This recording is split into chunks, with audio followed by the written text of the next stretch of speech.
I just got called out by the Secretary of State. Truly a great start to our Pride convening. Well, hi, everybody. Good afternoon and happy Pride. My name is Jessica Stern, and I'm the U.S. Special Envoy for the advancement of the human rights of lesbian, gay, bisexual, transgender, queer, and intersex persons. And it is a pleasure to welcome you to the State Department.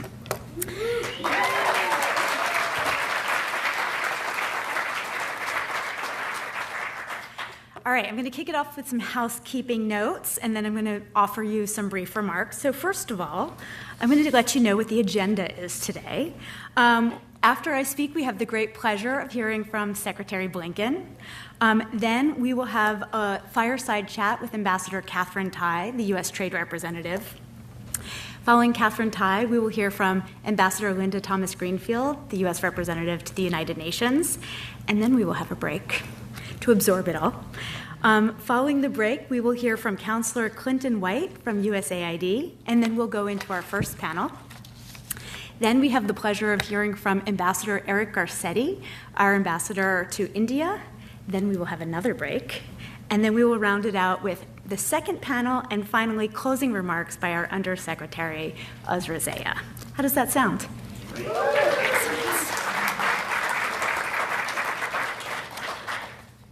Two other quick housekeeping notes. The first is the first part of our event, when the cabinet officials are speaking, is open to the press. We'll notify you when that transition occurs. And if anybody has any needs about restrooms or other facilities, please see one of the staff that are flanking the sides of the room. With that, I get to tell you that today is a historic event. This is the first event in U.S. history when three cabinet officials will publicly explain why the human rights and well-being of LGBTQI plus persons matters to U.S. foreign policy interests, including, in just a few minutes, powerful remarks from Secretary Blinken on the work we do at the State Department to protect LGBTQI plus persons around the world. It is also the first time in the Biden administration that so many senior officials across foreign policy and foreign assistance agencies will publicly and collectively articulate a whole-of-government approach to explain why this work is so essential. And to start this day, it is my great pleasure to read a letter from President Biden in honor of this momentous occasion.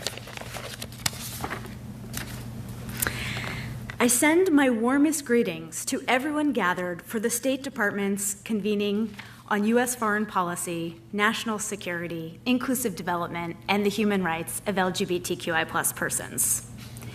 The contributions of LGBTQI plus people have been critical to the progress we have made so far in the pursuit of equality, justice, and inclusion. Their bravery is a source of inspiration and hope to all those seeking a life true to who they are. But all too often, LGBTQI plus people, especially trans individuals, face challenges for living authentically and proudly. Their lives, their safety, and their dignity are put at risk. They worry about their future, and they are made to feel less than others. That is unacceptable, and that is why it has been a priority for my administration since day one to uphold and bolster the rights of LGBTQI plus people across America and around the world. To all those attending the State Department's convening today, thank you. Thank you for your steadfast support of this vibrant and brave community, which lives proudly all over the world. You know, like I know, that protecting the rights and liberties of LGBTQI plus people strengthens democracy, enhances security, supports economic development, and protects public health, both at home and abroad. Your commitment to the global LGBTQI plus community is helping to forge a future in which everyone, no matter who they are or who they love or where they call home, can live with dignity. The work you do truly matters, and it reminds us there is nothing beyond our capacity when we act together. Today, as you gather during Pride Month for this important event, please know that your president and my entire administration has your back. We see you for who you are, made in the image of God and deserving of dignity, respect, and support. Thank you for all of your efforts to promote and protect the rights and liberties of LGBTQI+ people. I wish you a wonderful and a productive convening.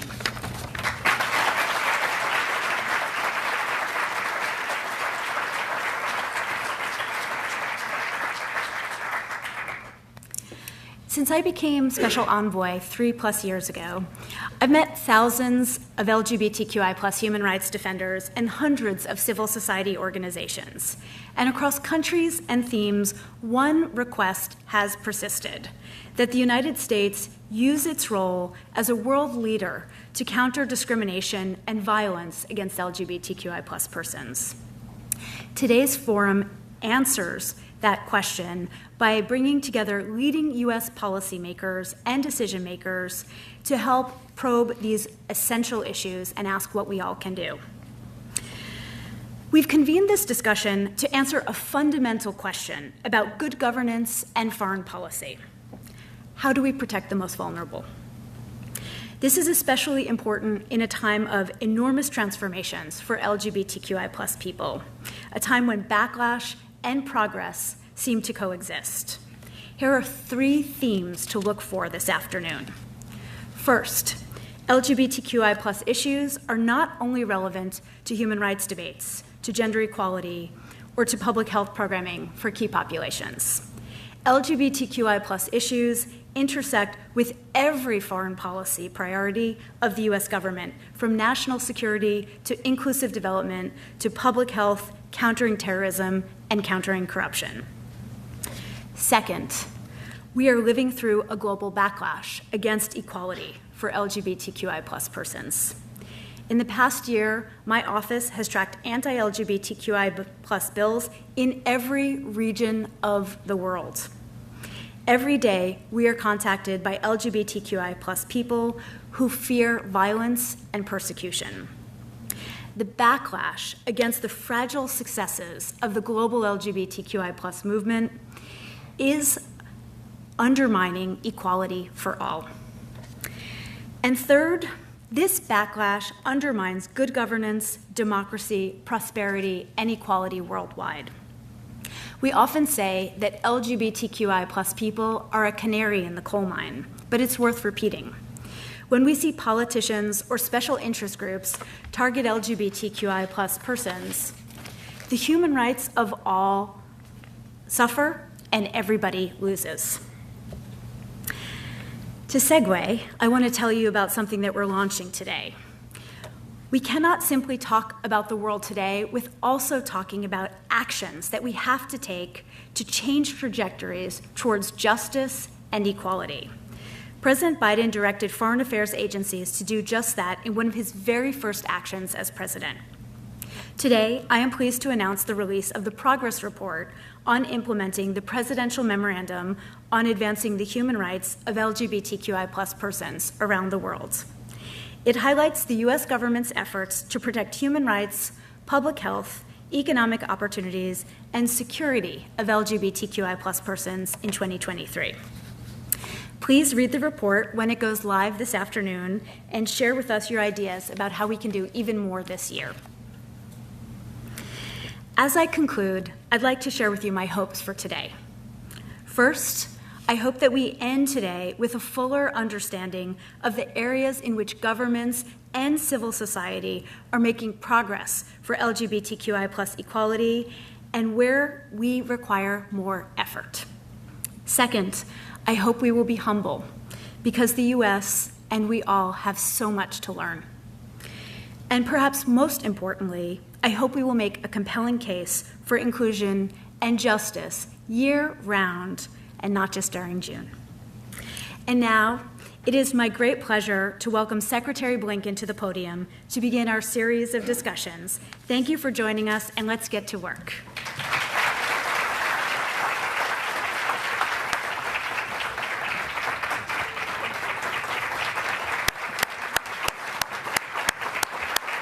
Thank you, everyone. Good afternoon. Please have a seat. First, let me say to my friend, Catherine Tai, welcome, welcome. Thank you, Catherine, for being here with us today. We're all looking forward to hearing from you. Now, I'm usually the one who gets called out by Jessica. So this was a great moment to actually get to return the favor. But I have to tell you, and I think pretty much everyone in this room knows it, we have an extraordinary force of nature in Jessica leading our efforts around the world. I couldn't be more grateful for it.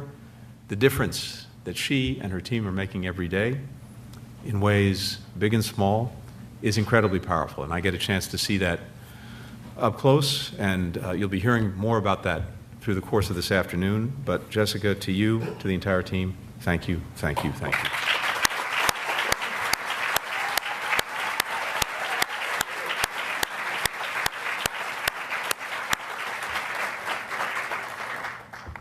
And for so many in this room, I could say the same thing, because this is an extraordinary community of people who are working every day, not just on this day, but every day, to make a real difference. On his first day in office, and you heard the letter from the president, but on his very first day in office, President Biden issued an executive order stating that, and I quote, "All human beings should be treated with respect and dignity and should be able to live without fear, no matter who they are or whom they love." It's as simple as that. LGBTQI plus rights are human rights, and our government has a responsibility to defend them, to promote them, here and everywhere. Upholding these rights is crucial to safeguarding and accelerating our renewal at home. Our ability to stand up for human rights and democracy internationally is also tied directly to whether we're strong on these fronts here in our own country. So much of what we do, we see the connections between what we're doing and how we're doing at home, what we're doing and how we're doing abroad. And this is no different. It's also profoundly in our national interest and vital to our national security, which gets us to what Jessica shared with you earlier, really the focus that we're bringing today. But it's in our national security interest to stand up for LGBTQI plus persons around the world. When nations came together 75 years ago, they affirmed in the Universal Declaration of Human Rights respect for the equal and inalienable rights of all members of the human family. That's the foundation of freedom, justice, and peace in the world. And we see that here at the State Department every single day. Countries that respect the rights of every individual tend to be more stable, more healthy, more democratic, more prosperous. Those that discriminate against LGBTQI plus persons tend to be less free and tend to be less equal. The correlation is as clear as day. 64 countries currently criminalize consensual same-sex conduct between adults. In 11 of them, having same-sex relations is punishable by death. Last year, you all know this, Uganda enacted a law further criminalizing consensual same-sex conduct with penalties that included imprisonment, including life imprisonment. People convicted of so-called aggravated homosexuality face the death penalty. In Hungary, the government is smearing, scapegoating, stigmatizing LGBTQI plus persons, vilifying them with degrading labels, denying them equal rights, normalizing violence against them. 2 months ago, Iraq's parliament passed legislation that punishes same-sex relations with up to 15 years in prison. Anyone who engages in so-called promotion of homosexuality can be imprisoned for 10 years. In Indonesia, the parliament passed a new criminal code banning extramarital sex. In a nation where same-sex couples cannot marry, these laws effectively make all same-sex conduct illegal, and they undermine privacy for all Indonesians. Since 2021, the State Department has helped lead a whole of U.S. government effort to ensure that every person, everywhere, can live free from violence and discrimination with their equal rights respected. We're defending and promoting LGBTQI+ rights around the world, and we're doing it in several key ways, and that's what I wanted to just spend a few minutes highlighting for you today. First, we're applying diplomatic pressure to urge governments to reverse discriminatory laws and practices. 7 nations have decriminalized consensual same-sex conduct over the past 2 years. Greece, Liechtenstein, Thailand voted to legalize marriage equality this year. More countries are banning so-called conversion therapy. Now, first and foremost, these achievements are possible because of incredibly courageous human rights defenders and government partners on the ground. But I believe America's support is indispensable. When we engage, sometimes publicly, sometimes privately, sometimes both, when we share our own knowledge and experience, we can and we do achieve change. Second, where human rights abuses are carried out against LGBTQI+ persons, we hold the perpetrators accountable.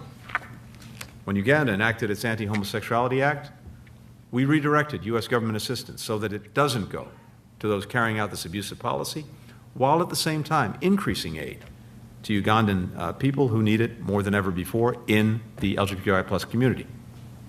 We sanctioned Ugandan officials who were involved in gross human rights violations. We ended Uganda's eligibility for beneficial trade status under the Africa Growth and Opportunity Act until it repeals the legislation and addresses its human rights situation. We remain committed to partnering with the people of Uganda, as we've done for years, with investments in improving health care and education, expanding economic opportunity, strengthening accountability and the rule of law. We'll make sure that our resources continue to lift up the Ugandan people, not enable their repression.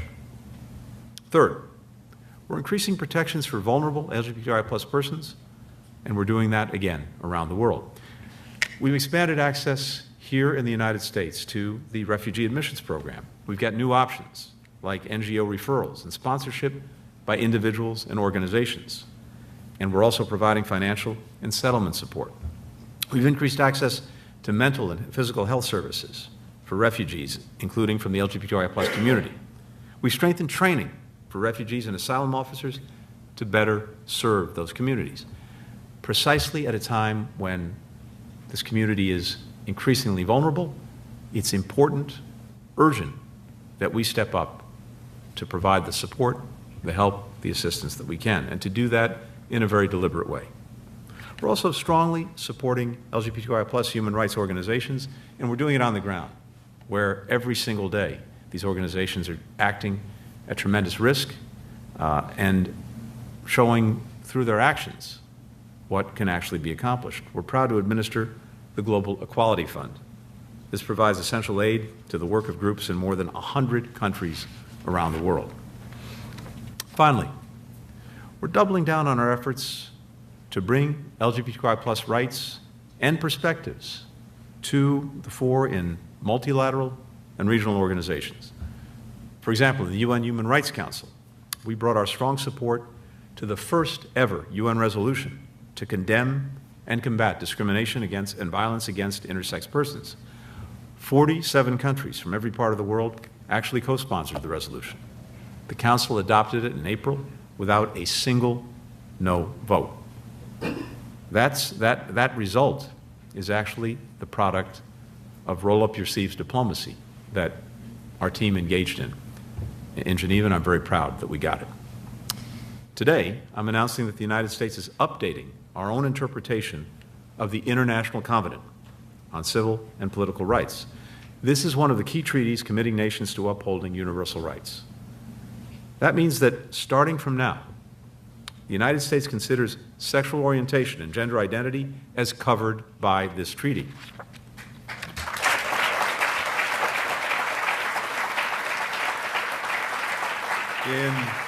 In our regular reporting to the Council on Human Rights, we will continue to include incidents of discrimination or abuse committed against LGBTQI+ persons, now with the clear framework of this well-supported interpretation.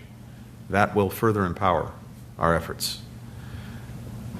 We've come a long way here at home and in our advocacy for rights around the world. But you heard it from Jessica, you know it, you live it every day. We also continue to face a long road ahead. This community knows better than most, maybe better than anyone. Change doesn't happen overnight. We don't expect attitudes and laws to transform in one fell swoop everywhere. But here's what we do know. Here's what you know better than anyone. Our voice, our partnership, our experience can help make a difference, can help accelerate change, can literally help to save lives. That's why I'm so proud of the work that we do, proud of the work that you do. That's why I'm grateful that all of you are here today, this afternoon, for what I think is an important moment, an important conversation. Because ultimately, any movement is only as strong as the people who make it up. That's all of you and so many others that you work with and represent. And as I'm looking around this room and knowing folks who are also tuning in, and as I look around the world and get to hear from so many people that I meet with the extraordinary privilege of helping to represent the country around the world, what I see above all else is strength, resilience, determination. From our diplomatic colleagues who know that none of this gets done alone, from our State Department team, many of whom are with us today, whose members show almost superhuman stamina in their own advocacy, leaders from the private sector, from academia, from international organizations, who are teaming up with us to deliver a better future. And especially from the activists on the front lines who are indispensable to the safety and security of LGBTQI persons around the world, and, you know, undertake their work at extraordinary personal risk. Each of you is an inspiration. Each of you is a motivation.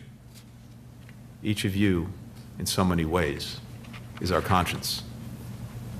Activists, all of our civil society partners, you know how much work remains to achieve full equality and full rights. But our promise is this: we will be with you every step of the way. We'll persevere with you. We'll listen to you. We'll learn from you. We'll help resource and support your fight. And we'll bring our strength together with yours so that finally, together, we can build a world where all people are genuinely free, free to be who they are, free to love who they love. Thank you, and have a great afternoon.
Hello again. Next, I am honored to introduce Ambassador Catherine Tai, the United States Trade Representative. Ambassador Tai has led a transformation in the trade and economic policy space by focusing on and emphasizing a new trade policy framework that centers workers, marginalized people, and communities. She has broadened the U.S. Trade Representative's office outreach to historically underserved communities, including indigenous groups, communities of color, and LGBTQI+ individuals. She has strengthened the U.S. International Trade Commission, charging it to study and develop new data for the first time around the impact of trade on underserved communities. Finally, she has crafted and implemented innovative new policies, including a pioneering new trade enforcement model, not a term I say every day, for global supply chains. This model holds all actors, including U.S. corporations, accountable and sets a new benchmark in U.S. and global trade policy. Please join me in welcoming Ambassador Katherine Tai.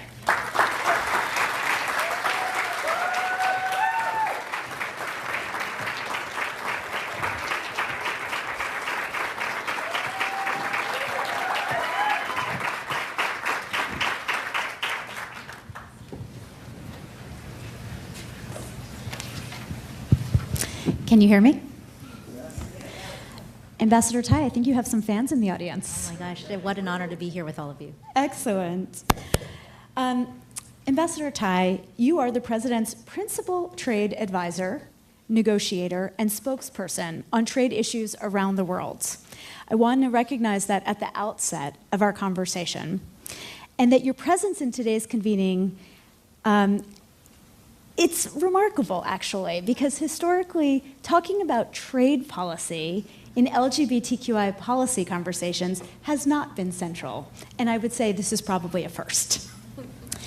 President Biden and you have changed this trajectory with a national trade policy agenda that makes the connections between inclusive workplaces, including for LGBTQI+ persons, and better trade policy and practice for the US. So, can we start with the basics? What does the USTR do, and how is our trade policy relevant for the human rights of LGBTQI+ persons? Well, thank you so much for having me, and it's really an honor to be here to share a stage with you, Jessica. Part of me wants to turn the tables and to let me interview you for today, but to answer your question, there are a lot of ways I come at this because it turns out that not a lot of people know about USTR. We are small, we can be mighty, and we're very, very specialized, but we care deeply about what we do. And I actually think that my title is maybe one of the most self-explanatory ones. I represent the interests of the United States in trade, and that's trade with the rest of the world, and that's the United States, the entire United States. That's the United States economy. And for us, it's really important to unpack what is the economy. And I think what is the economy is a question that we're used to asking.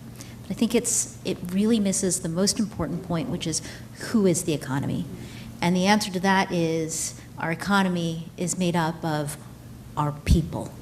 And as a matter of economic policy, however you want to talk about it, and I know there's the whole study and discipline of economics behind it that can get very, very abstract and theoretical. But at root, the point of economic policy is to create more benefits and opportunity for your people.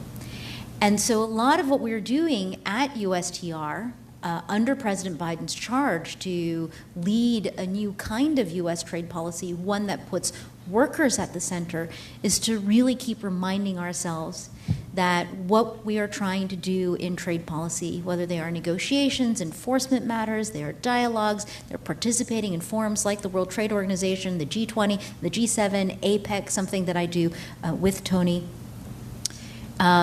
is for the benefit of our people.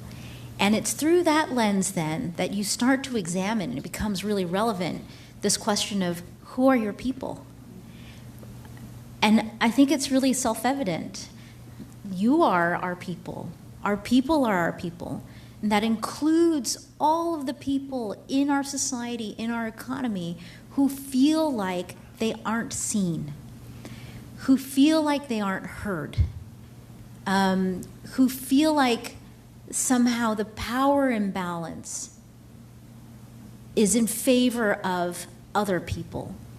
And so this inclusivity piece that we carry into trade policy is out of a recognition that trade policy has been a part of an international economic policy toolbox that has generated a lot of wealth over the past many decades, but has also had major blind spots and has also allowed for that wealth to accumulate in certain places and in certain parts of our societies.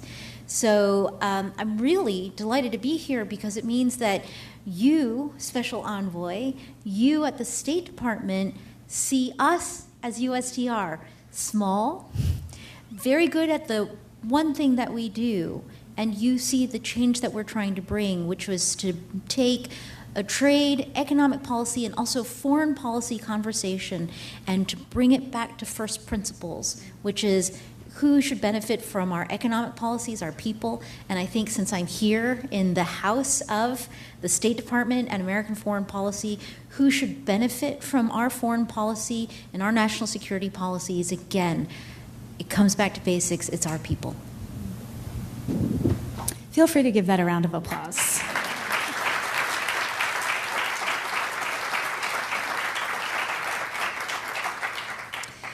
For those of us who are not economists, that was a really accessible way of breaking down what you do and why it's relevant to not only LGBTQI people, but to the broader mandate of the State Department. It's resonant to me because although I spent much of my career working on human rights, I know that human rights arguments just don't resonate with everybody, and sometimes you need to talk in economic terms. So, given the context we're discussing here, can you walk us through an example of what this looks like in practice, especially in relation to marginalized people, such as LGBTQI people? Certainly. So let me begin by filling out a little bit of what you introduced earlier, which is in our first weeks at USTR, and this is in 2021, coming off of a deeply traumatic 2020, when so many really, really hard, really painful things happened to all of us at the same time. One of the first questions we wanted to do using the policy tools available to USTR was we wanted to ask the question, and we asked it to our sister agency, the U.S. International Trade Commission. Now, they're a commission, I think, at full force, there are 6 commissioners. They're mostly economists and lawyers. They're econ nerds. Everybody respects them for taking their jobs really seriously, being independent, and giving questions that are presented to them a lot of integrity in terms of their process and their approach. And the question we wanted to ask was this: in all the time that we've been doing trade policy, could they look back at the data that's available and tell us what has been the impact of those trade policies? And more particularly, could they tell us what the distributional effects of our trade policies, what have they been on different parts of America? And again, bringing it back to different segments of our population. Rural communities versus urban communities, men versus women, the LGBTQI plus, communities of color. What could they tell us? And their first reaction when we told them we wanted to request this investigation was, oh my God, that sounds really hard. No one's ever asked us those questions before. We're not really sure how we would approach it. And we said, well, this is why everybody loves you, is that, you will do your very best to try to figure out how to respond. And it's actually really, really important for us to know, how are we doing with our trade policies? Are we going gangbusters? Is everybody doing great? In which case, we should just keep doing what we're doing. But anywhere where we could be doing better, we want to know where that is and how we could be doing better. So the first finding that came back from the USITC was expected, which is, you know what, you've never asked this question before, and in fact, where we collect our data, we've actually not been specifically asking this question either. So we don't have enough of the granular data that would give us a very good understanding of what the distributional effects of our trade policies have been. However, we're still going to do our best. Based on the more crude data that we have, based on the questions that we have been asking, what do we see as the distributional effects? And what we saw is they're really uneven, and that there are communities and parts of America that have done less well than other parts. And maybe to put it another way, some parts of America that have been harmed by trade policies where others have benefited.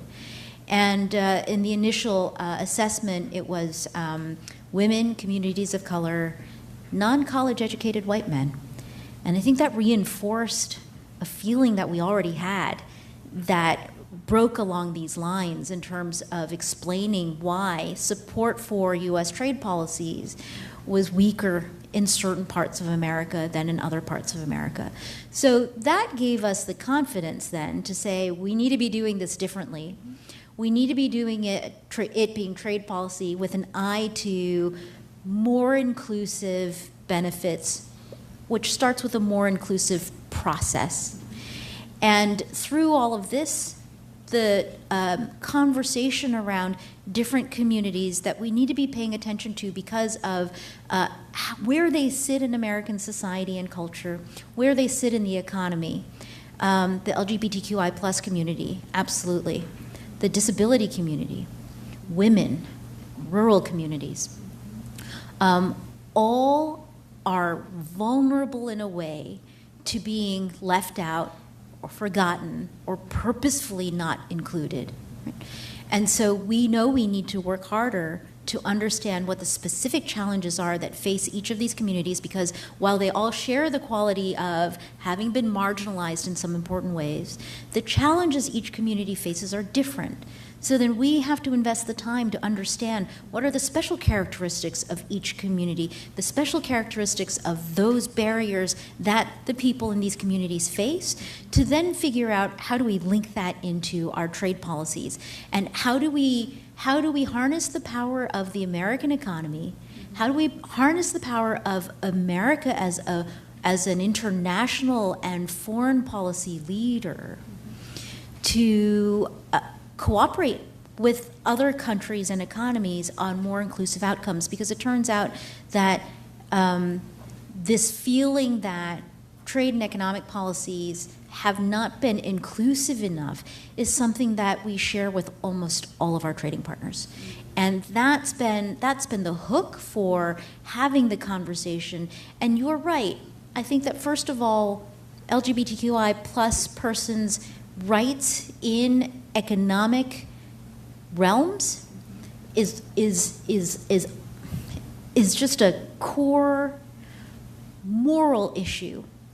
It is the right thing to do as people, societies, and economies. But if you need for us to translate it into economic and trade speak, we can do that too. And depending on our audience, we're always trying to figure out how to be most persuasive and effective. What I would say is this, is that when you have discrimination, violence, prejudice against a community like the LGBTQI plus community, one that is talented, that is mighty, that has so much to contribute to your economy, that kind of discrimination, systemic structures that oppress this part of your people, it is a tax on your economic development opportunity. And when we talk to our business community, they will say, look, those types of policies interfere with our ability to do robust business. And this is one time where, I think that we really get on board with the business perspective, which is if they also see this as a kind of a tax on opportunity, then we have common cause to take on these types of policies, to Secretary Blinken's point, both abroad and at home. Thank you for explaining that.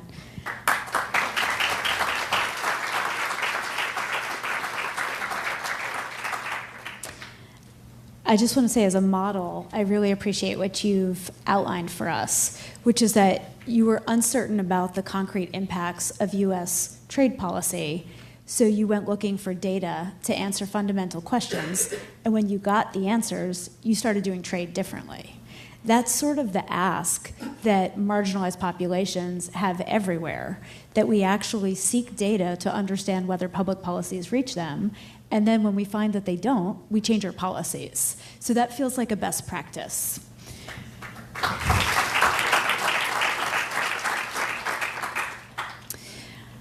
Unfortunately, you refer to laws that have a criminalizing effect and laws that actually undermine economic potential.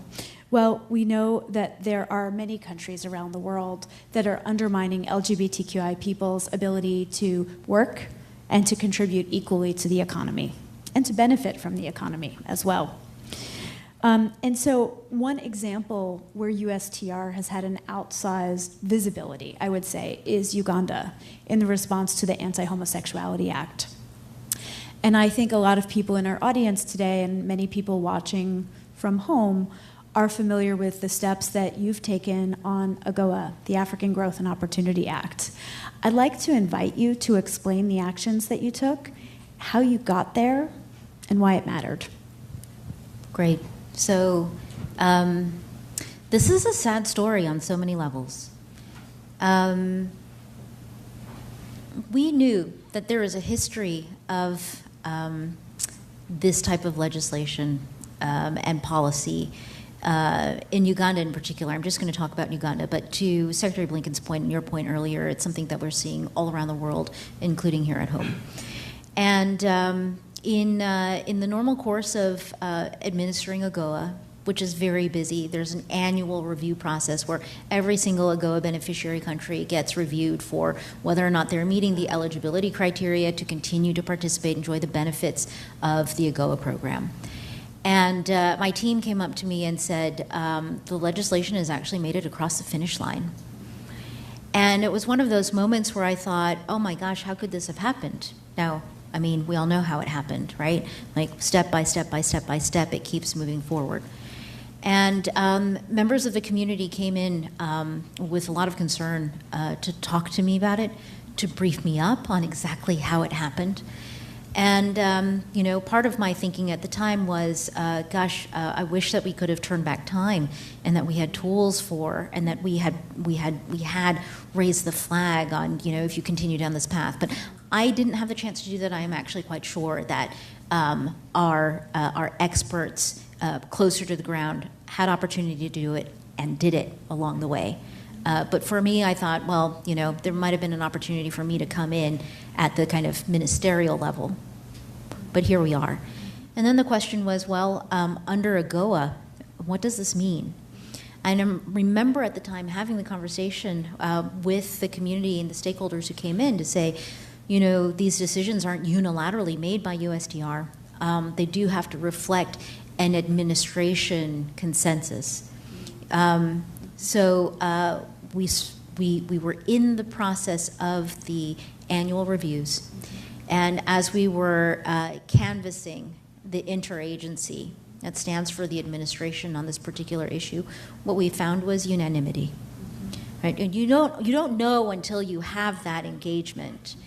There is a human rights requirement under AGOA that gave us the hook to going to Uganda, and we had warnings because their suspension from the program didn't take place until January 1st. So at that point, we sent letters. I had opportunities to engage with counterparts or their deputies along the way to pull them aside and to say, this is what's going to happen unless you're able to course correct before January 1. And, you know, despite those engagements, January 1 comes and there's no change. And in fact, they're now fully implementing the law. And we are seeing all of the parade of horribles that we knew were going to come. So as of today, June of 2024, Uganda's AGOA benefits and its participation has been suspended. Now, that leaves us then with a question because there have been consequences then, real consequences in an important U.S.-Africa economic program and trade program for Uganda. But now what?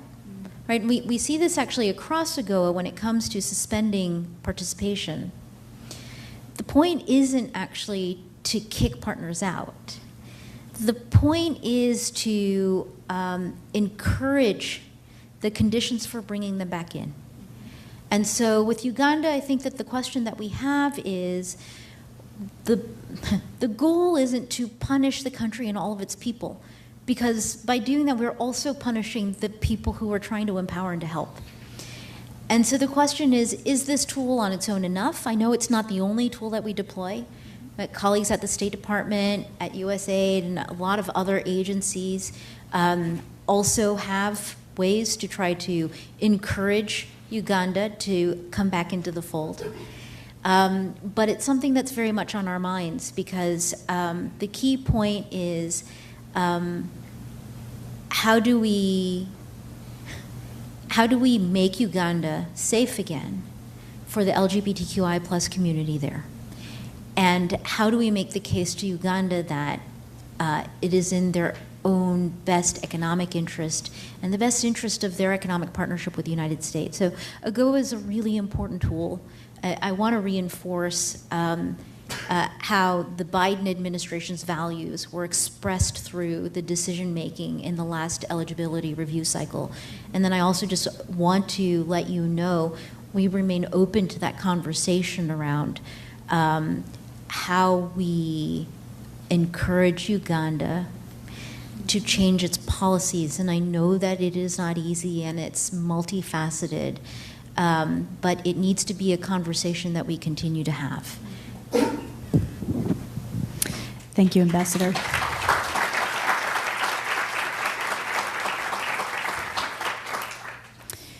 I had the pleasure of meeting with the government of Uganda alongside your extraordinary team after the government of Uganda lost its AGOA eligibility.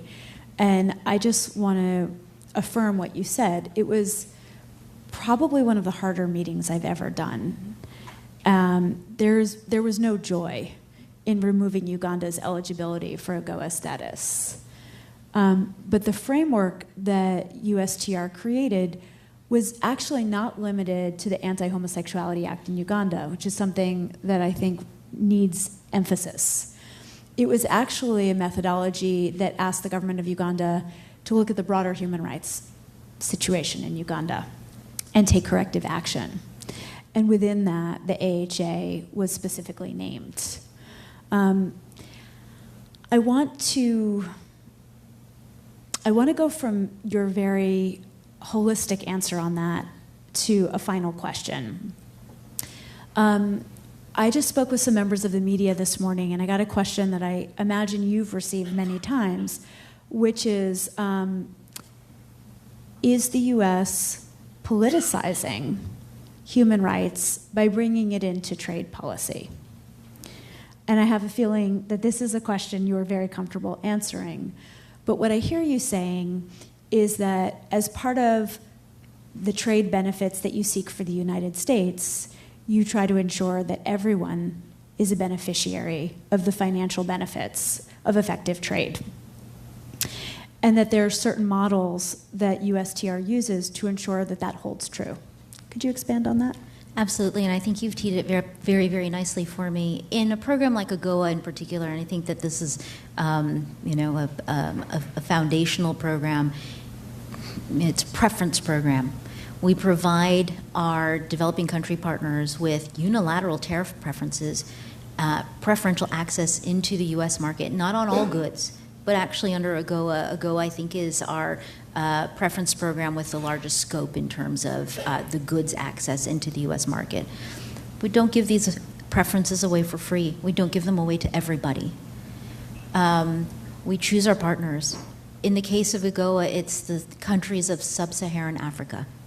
Because 25 years ago, we identified sub-Saharan Africa as an important part of the world that we wanted to partner with to stimulate economic development and growth and be there to have a program with these countries. But trade and economics and these types of programs are not valueless. These programs reflect who we are as a people, as a polity, as an economy. And so there are eligibility requirements that relate to political pluralism, that relate to human rights, that relate to internationally recognized worker rights. And we have the right to require the respect for these types of values if you are going to enjoy the preferences of a special relationship with the United States. And so I don't see it as politicization at all. From our perspective, these are our values, and these are the values that we respect and reward in our partners where they can meet us on those values. And as a practical matter, having those values line up creates a much more fluid compatibility and interoperability between our economies. So I think it's actually not politicization at all.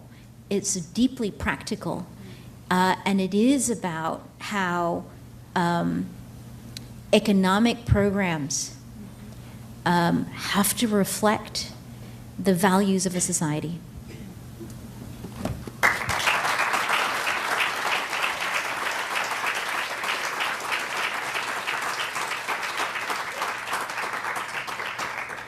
Who feels like they got a master's in economics? I learned so much from this conversation. I really appreciate your joining us and speaking at the State Department, Ambassador Tai.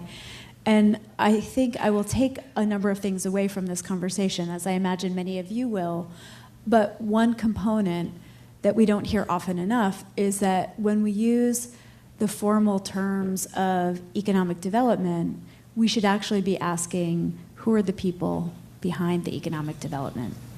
And are they beneficiaries? And I think Ambassador Tai made clear why we want everybody to benefit from economic growth and opportunity.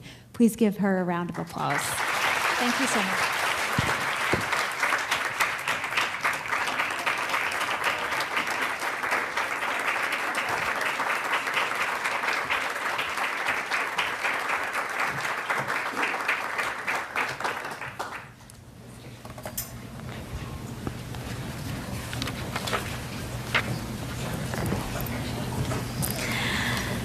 We're going from one superstar to another, and it is now my enormous privilege to introduce Ambassador Linda Thomas Greenfield, the representative of the United States to the United Nations.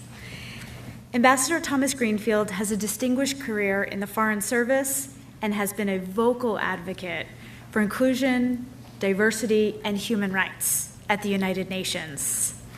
She has championed UN resolutions that advance the rights of LGBTQI plus people and other marginalized and vulnerable groups. And she has championed initiatives to combat discrimination based on sexual orientation and gender identity, promoting the UN's Free and Equal campaign.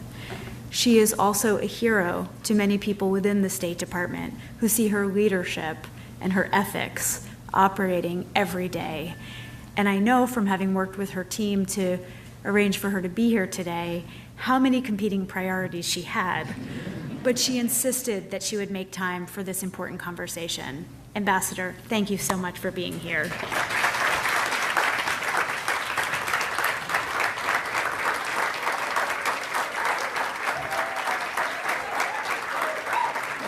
you. How many of you have ever said no to her and got away with it? She knows that I didn't have a choice once she asked me to do this, and I knew that I didn't have a choice.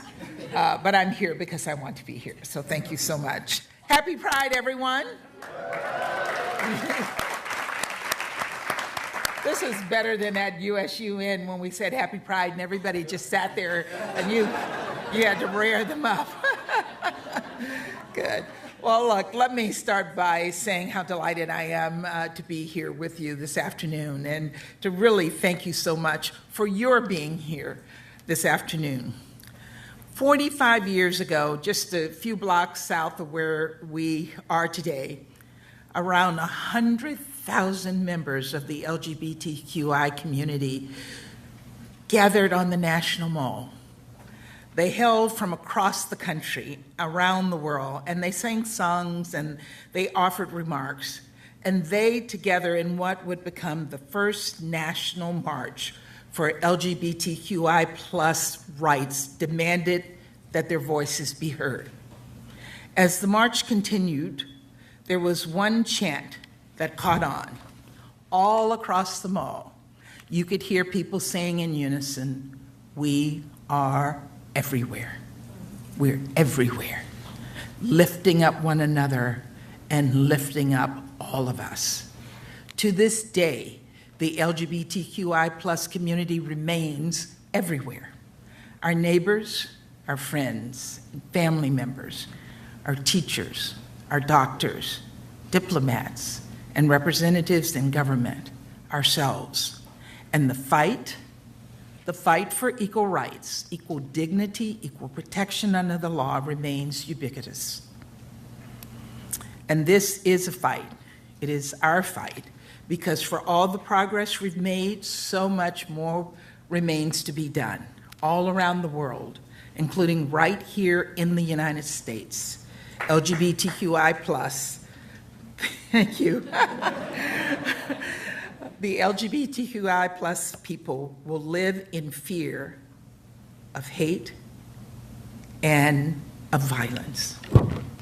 In Russia, Putin has labeled the, quote, international LGBT public movement as an extremist organization. After the ruling, one woman was tossed in jail for days. Her crime, wearing rainbow earrings. In Afghanistan, members of the LGBTQI plus community have reported sexual and physical assault. Others now live in hiding, and then there are those who have gone missing and are believed to be dead. In Uganda last year's passage of a draconian anti-gay law has led to hundreds of evictions, arrests, and cases of violence against the LGBTQI plus community. And here in the United States, a small but vocal, small but odious, small but dangerous group of people continues to target the LGBTQI plus community, and especially trans individuals. The protesters that took to the mall in 1979 demanded that we protect young people. We protect them from laws that are used to discriminate, oppress, and harass them in their homes, in their communities, in their schools.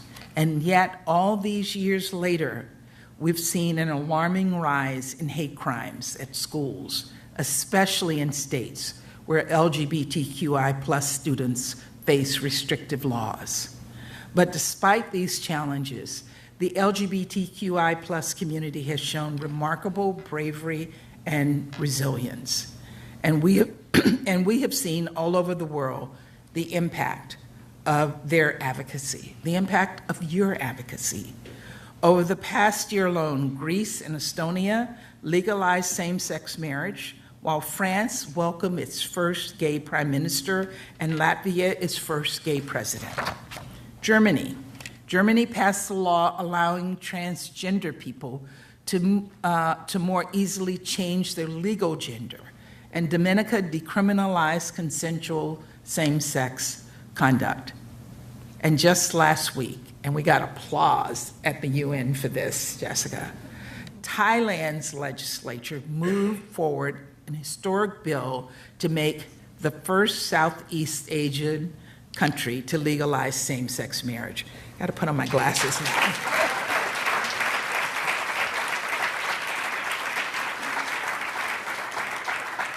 These are victories for human rights, but they're also victories for democracy and development, national security, and good governance. Studies have found that greater inclusion of LGBTQI plus people in emerging economies has been positively associated with a country's economic development and its democratic norms.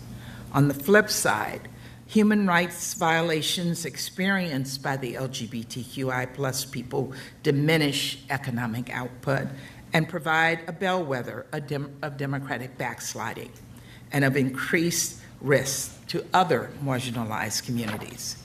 The benefits of inclusion, the benefits of inclusivity, of equal rights are clear. But that's not to say this work is easy. In fact, it's just the opposite. I think about my colleague, David Pressman, the United States ambassador to Hungary. A few years ago, as he was being confirmed, a message floated down the Danube River past the embassy in Budapest. And it said, and I quote, "Mr. Pressman, don't colonize Hungary with your cult of death." You see, Ambassador Pressman is a gay man. And in the years preceding his arrival in Budapest, the government passed laws specifically targeting people like him, banning discussion of LGBTQI plus issues in schools, limiting the ability of gay parents to adopt, defining marriage as between one man and one woman. And yet, Ambassador Pressman has continued to stand strong in the face of suppression and intimidation, speaking out against these laws and threats to Hungary's democracy, marching alongside 30,000 Hungarians in Budapest's Pride Parade. I think about Ambassador Barry, who's in Namibia, who was told the government there would not give a visa for his husband to accompany him. Luckily, we were able to convince them otherwise, and now Randy and his husband are welcome in the community in Namibia. They are, in fact, an asset. I think of all the gay Foreign Service officers in the past who could have, who should have become ambassadors and never made it because the system discriminated against them. There's so much work to be done, but I am really proud that the international LGBTQI plus community has an ally in the Biden administration. On his first day in office, President Biden charged our government with preventing and combating discrimination on the basis of sexual orientation and gender identity. And while the Secretary spoke to some of the work being done to that end, I want to take a special moment to acknowledge the ways in which the United Nations mission to the United Nations, the United States mission to the United Nations has led on that front. There's our team itself. I talk often about the power of representation, about how critical it is to have a team as diverse as the country we represent, elevating stories that have for far too long gone unheard and fighting for the rights and freedoms we all deserve.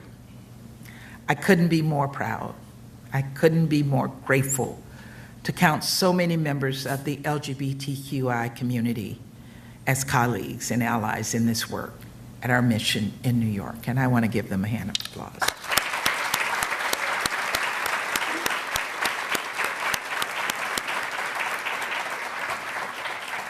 They have been among those leading the charge at the United Nations to not only advance human rights, but make clear the inextricable link between our fundamental freedoms and international peace and security. Together with a group of allied countries known as the UN LGBTI Core Group, we hosted the second ever UN Security Council ARIA meeting on LGBTQI plus issues, calling on the Council to regularly incorporate this work in our agenda. In the Human Rights Council, the U.S. lobbied in support of the first ever UN resolution on intersex persons that was adopted without a single no vote. And we fought and won in the Economic and Social Council to preserve language on sexual orientation and gender identity in the text of a resolution on elections. Since the General Assembly adopted that resolution, we've seen more LGBTQI plus people take elected office at every level of government. We need to follow the example of these leaders who are fighting for progress in their communities and who are working to uphold and defend the universal human rights of all LGBTQI people. All of this to say, there is so much to celebrate this month, but so much more work needs to be done together in the months ahead. So let me end where I started and thank all of you. Let me thank you for everything you do to ensure that every person can live and love with pride, for following in the footsteps of those marchers out on the National Mall 45 years ago, and for being here and being everywhere. With that, I'll turn the floor back over to Jessica. Thank you.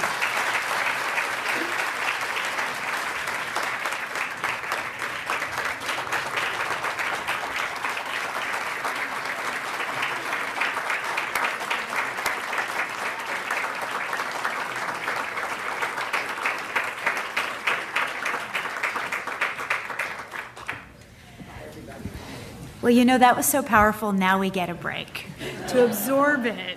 So everyone, please take a 10-minute break, enjoy coffee and water, and then we'll resume at whatever 10 minutes from now is.